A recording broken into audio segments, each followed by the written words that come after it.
Okay, the next training video is a vector mask.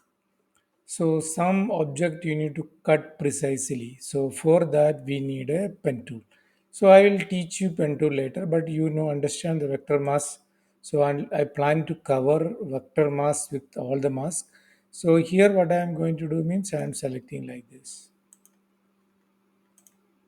This is a pen tool. You can select this. So I selected this. What would happen? This would be saved as a path. You can see here is a path. In layer mask also we can do it from here. What you need to do, you click here.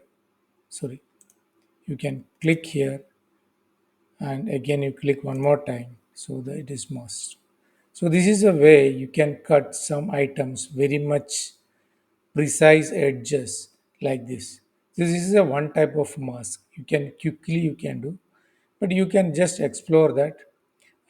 You need to understand the pen tool very thoroughly, so you can edit the pen tool. You can do any shape you can draw from the pen tool. That time you can remember that you can convert these paths to mask. So that time also I will take again. So thank you for watching. Just do one vector mask while studying the layer mask. Okay, so please do the exercise.